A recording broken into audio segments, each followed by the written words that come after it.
71% of people never turn off their phone. 75.4% of users admit that they are addicted to their smartphones.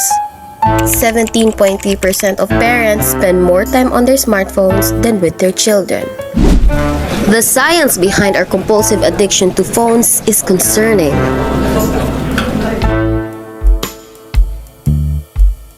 Survey shows that 90% of teens ages 13 to 17 have used social media. 49% of students are distracted by phones and other gadgets in class. This affects their studies and even lets them take the easy way out. 86% of students already use AI in their studies, and 35% of teens admit to using their phone to cheat. But how do we become so glued with our phones? And what are its effects? So how do phones change you?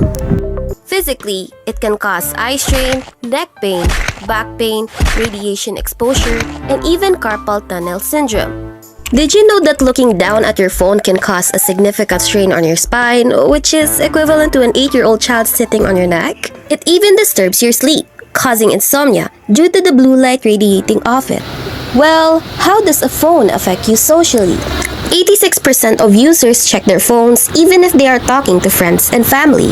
And 87.8% of users feel anxious when they leave their phones at home, allowing them to be distracted from the present, which hurts live interactions. All leading to decreased communication skills, which is quite ironic considering smartphones open the door to communicating in different ways. A study from the Journal of the Association for Consumer Research discovered that having a smartphone within reach dramatically lowered cognitive ability, even when the phone was turned off. Researchers named this phenomenon the brain drain hypothesis. Essentially, if we know an information source is easily accessible, we are less inclined to rely on our own cognitive resources. Now comes the most detrimental aspect. How do phones affect us mentally? The constant stream of notifications can lead to anxiety, stress, and a distorted self-image due to the urge to compare oneself with others. Moreover, studies have shown a correlation between heavy social media use and depression, anxiety, loneliness, and suicidal ideation. There are 3 main pathways in your brain that involve the neurotransmitter dopamine.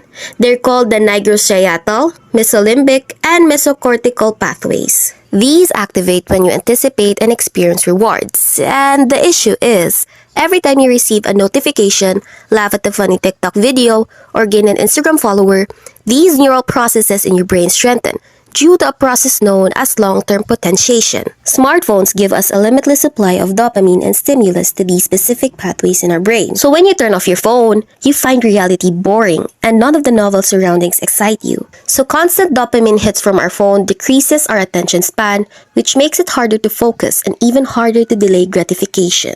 So let's visualize through this chart. The baseline dopamine is our average happiness, basically how we feel all the time. When we experience instant gratification, our dopamine spikes, but then it comes down below the baseline, and it gets lower and lower. The pursuit of constant pleasure in our phone can lead to anhedonia, the inability to feel any pleasure. It's not any better that big tech corporations hire psychologists and neurologists to create addictive strategies that keep consumers online for as long as possible. Furthermore, the number of people self-diagnosing online means that fewer people are getting accurate medical advice regularly, which we clearly need to escape this trap. But how do we control this technology instead of it controlling us? Students here in Sagay use tech for good, like for robotics, winning this year's best paper, Flybot.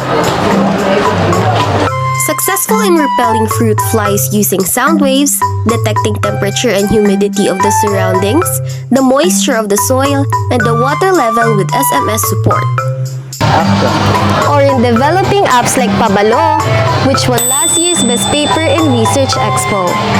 This app improves the emergency response and management system in schools.